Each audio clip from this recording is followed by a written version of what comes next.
ang nakikita nyo dito? Itaas ang kamay, itaas ang kamay. Si May Princess. May Princess, ano ang nakikita mo dito sa larawan? Nagbabasa. Sabihin mo lang, yung kumpleto. Madam, ang nakikita ko po sa larawan ay nagbabasa. Okay, ulitin mo yung sinabi mo.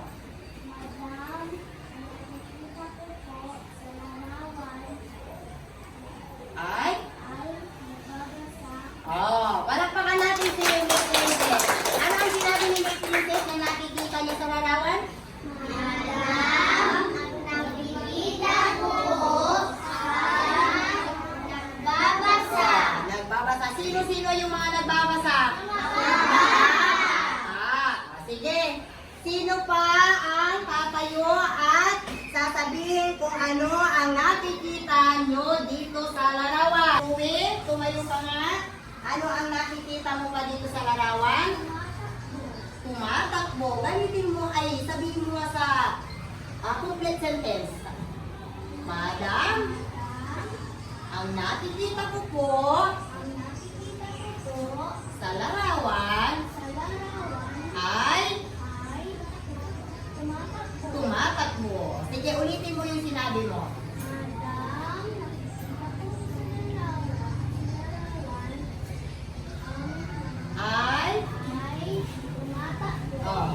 Tumatakbo. Sino ang mga tumatakbo? Mga bata. Anong sinabi? Palakpakan natin si Chloe. Ano ang sinabi ni Chloe na nakikita niya dyan sa larawan? Miluna, humarap kayo rito. Saan ka nakatingin, Miluna? Sige, ano ang nakikita niyo dito sa larawan? Na sinabi ni Chloe.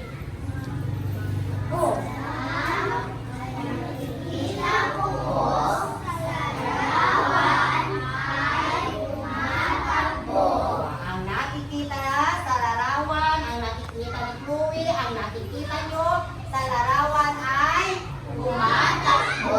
Palakpakan naman natin ito. Sino pa ang tatayo at makapagsasabi kung ano ang nakikita nyo sa larawan? Jervin. Ano? Nagbabike, nagbibisikleta. Sino ang nagbibisikleta?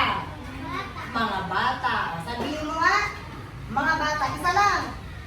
Sino ang nagbabike? Bata. Sabihin mo nga sa a complete sentence. Yung buong pangungusap, sabihin mo.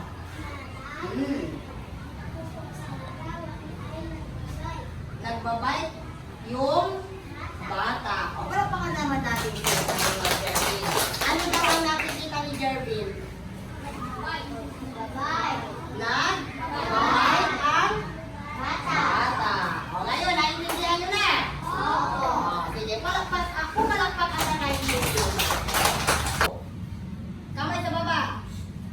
Okay, sino pa ang makapagsasabi ng kung ano ang nakikita nyo dito sa harap? Ano ang nakikita nyo? Yes, Miluna, tayo. Nagtitinda. Madam, ang nakikita ko po sa larawan ay nagtitinda. nagtitinda ng, anong tinitinda niya? Lobo. Nagtitinda ng mga Lobo. lobo. Palakpakan sino pa? Sino pa ang may nakikita? Si Ariana kayo daw. Ano ang nakikita mo dito sa larawan, Ariana? Madam, ang nakikita ko po sa larawan ay Ayan. Ang nakikita daw ni Ariana ay mga bata kumain. Okay. Tingin kayo dito. Pwede nyo bang basahin ito? Unang salita? Opo. Sige, basahin nyo nga ito. Nagtitinda. Group 1 muna. nagtitinda. Group 2. Lahat na kayo. Nagtitinda. Umarap dito. Sino ang magbabasa nito? Itaas ang kamay. Sino ang magbabasa? Jonathan, tumayo ka nga. Basahin mo nga. tumatakbo. Anong sabi ni Jonathan? Tumatakbo. Very good. Okay, sino ang magbabasa? Yes. Jessa? Nagbabasa. Yeah, palakpakan naman natin. Okay. Itong pang-apat na salita? Si Linier. Pakibasa mo? Kumakain. Palakpakan si Linier. Yung pang-lima naman na salita, pakibasa? Sino ba yung hindi nagbabasa dyan? Well, tumayo ka nga at pakibasa ito. Tumatalon. Palakpakan naman natin ito. Okay, basahin nyo nga lahat ulit ito. Nakikita. Tumatalon. Nakabasa. Kumain. Tumatalon. Okay, palakpakan natin ang nakapunta na ba kayo sa plaza? Opo! Sa parke, nakapunta na? Opo! Ano ang ginagawa nyo sa plaza? Naglalaro. Ano ba? Tumayo ka nga, Piluna, nagpipicture. Ano pa? Jervin. Nagtitinda. Ano kaya ang tinitinda ni Jervin? Okay. Si Ariana. Naglalaro. Si Chloe. Tayo ba yung ka-Chloe? Nagtitinda din daw si Chloe. Si Earl. Nagbabike. Nagbabike daw si Earl sa plaza. Si Sydney. Nagbabasa. Doon sa mga sinabi nyo, itong binasa nyo kanina, naiintindihan nyo ba kung ano ang ibig sabihin ng mga to? Opo. Sige, kung naiintindihan nyo kung ano ang ibig sabihin ng mga salita dito, atin namang isasagawa. Inyo namang isasagawa. Kung ano ang action ng mga ito. Naintindihan ako? Opo. Sige nga. Nasaan si Miluna? Paano yung nagtitinda? Paano yung nagtitinda, Miluna?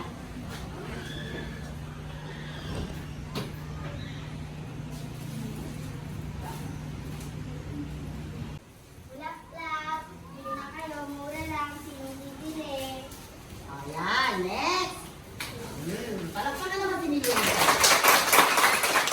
Sino naman ang magsasagawa ng tumatakbo? Sino magsasagawa ng tumatakbo? Si Earl. Mula doon, Earl. Papunta ka dito sa harap. Pupunta ka dito sa harap. Takbo ka. Ayan. Tatakbo si Earl. Sige, takbo ka ulit. Papunta doon. Ayan. Anong ginagawa ni Earl? Tumatakbo. Palakpakan naman natin si Earl. Okay, nagbabasa. Sino ang magbabasa rito? Ayan, si Ariana. Halika dito, Ariana. Ipakita mo nga sa amin kung paano ang pagbabasa. Okay, basahin mo ito, Ariana. Nakinig.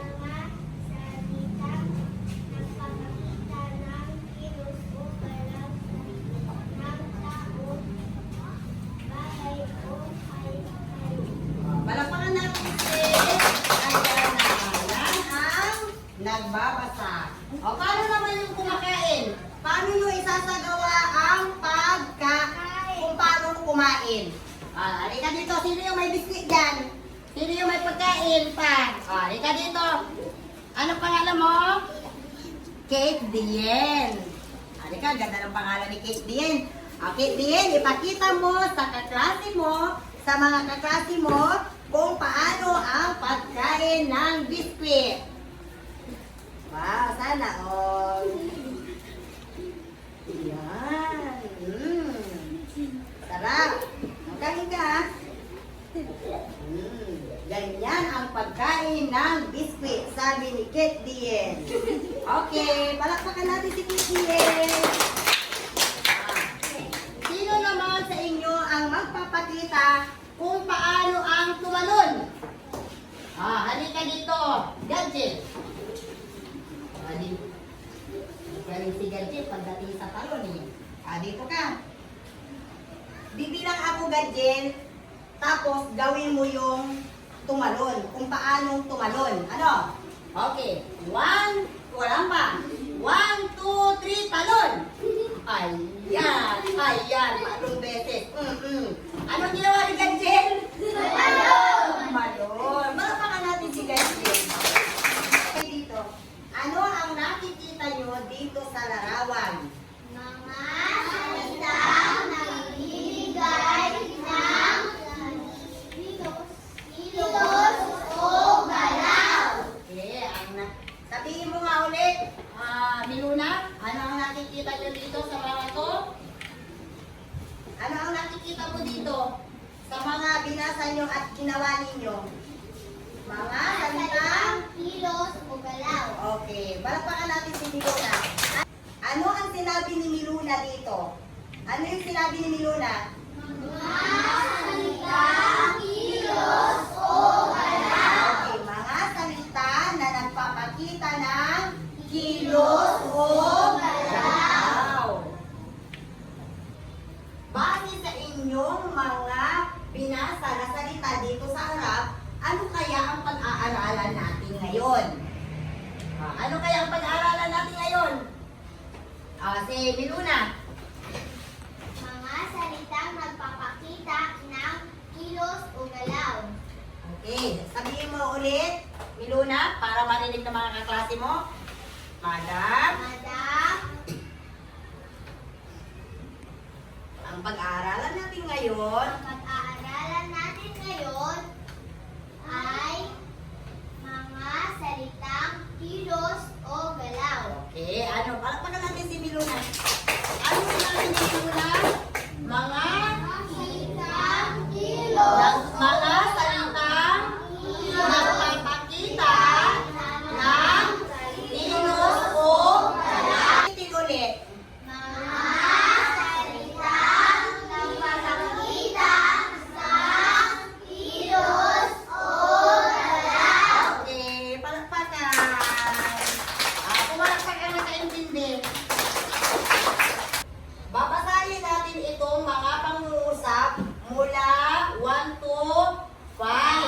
At ano, pipiliin ninyo kung alin dyan ang nagpapakita ng kilos o galaw. Naintindihan po ba ako? Opo. O, sige, sino ang babasa ng number 1? Chloe. Gising na sa umaga, kasama ko siyang nililigpit at inaayos ang pinaghigaan namin. Oh, very good. Palakpakan si Chloe. Chloe, alin dyan ang nagpapakita o salitang nagpapakita ng kilos o galaw? Piliin mo nga dyan, Chloe, kung alin dyan ang salitang nagpapakita ng kilos o galaw. Tumayo ka nga, Chloe. Pakilakas mo. Nililigpit. Inaayos. Nililigpit at inaayos. Yun ang salitang Kilos. nagpapakita. Sabi nyo. Nagpapakita ng kilos o galaw. Okay, very good. Palakpakan ulit si Chloe. Sino naman ang magbabasa ng pangalawa? Number 2, sino magbabasa? Ariana. Pusa. Pusa niyang minawalis ang Pakilakas mo. kalat sa bahay. Kalat. Kalat sa bahay at hinuhugasan ang mga baso at pinggan na aming ginamit. Ginamit. Ginamit. Okay, palakpakan si Ariana. Tumalong ka naman ulit, Ariana. Sabihin mo nga sa akin o sa amin ang mga salita nagpapakita ng kilos o galaw. Minawalis. Pakilakas mo, Ariana. Minawalis. Winawalis. Ano pa? Hugasan. Si Ariana lang muna. Hinuhugasan. Okay. Okay, anong sinabi ni Ariana? Winawalis, sinuhugasan. Okay, winawali, sinuhugasan. Ano yung mga yun? Mga? Kilos. Lagi ko nakakalimutan yung nagpapakita. Ulit. Mga salitang nagpapakita ng kilos o galaw. Very good. Pumalakpak na ang nakaintindi. Okay, sino naman ang magbabasa ng number 3? Okay, sino? Jervin. Ang hilig niyang Niya? na Lakas mo. ay Lakas. maglaro Mag? malapit sa nakatayong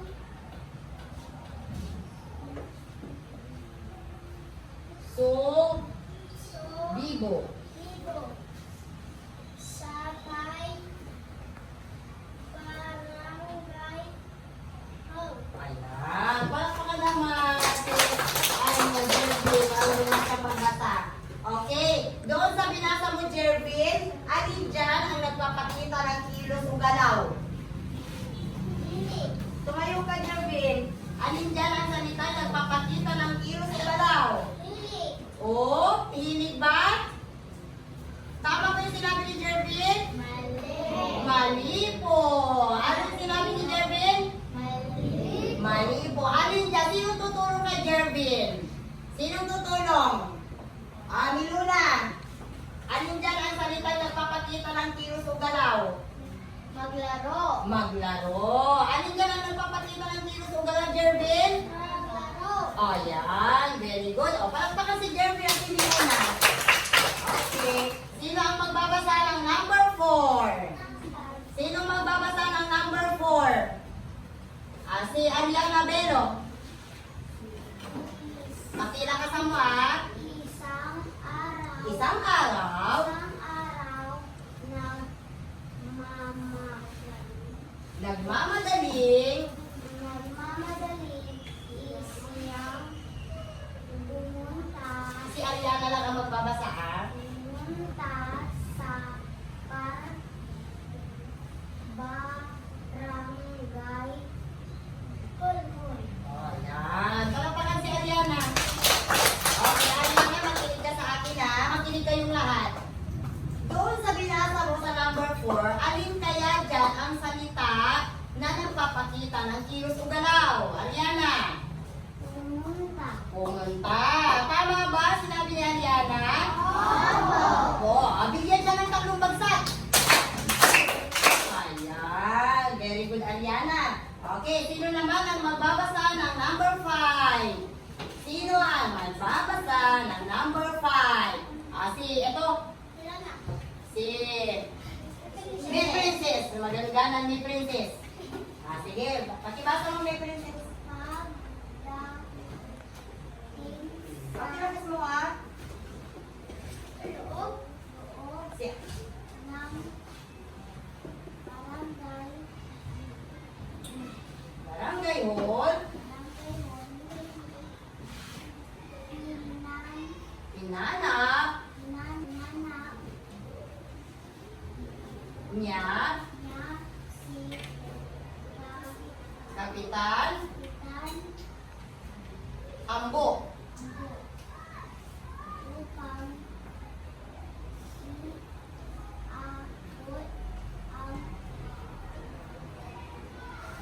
Pi ka. Ano ba yung pitaka? Wali. Pagdating sa loob ng barangay hall, hinanap niya si Kapitan Ambo upang iabot ang pitaka. O alin dyan? Alin dyan, May Princess, ang salitang nagpapakita ng kilos o galaw? Alin dyan? Alin dyan, May Princess? Inanap. Tama ba? Parang pa kasi May Princess naman. Tandaan natin na ang salitang kilos ay nagpapakita ng kilos o galaw. Ano yung sinabi ko, Miluna? Tayo ka nga, Miluna. Ano yung tatandaan natin, Miluna? Madam, yung sinabi niyo po kanina ay ang mga salitang nagpapakita ng kilos o galaw. Ay ang tawag sa salitang kilos. Naintindihan ako? Ano yung sinabi niya ulit? Pag-iulit niyo lahat. Ano yung sinabi ni Miluna? Salitang kilos. Mga salitang nagpapakita ng kilos o galaw. Naintindihan niyo? Magbigay pa ng mga halimbawa ng salitang kilos. Si Jonathan. Nagsusulat. Very good. Pumalakpak naman kay Jonathan. Sino pa? Si Earl. Naliligo. Naliligo.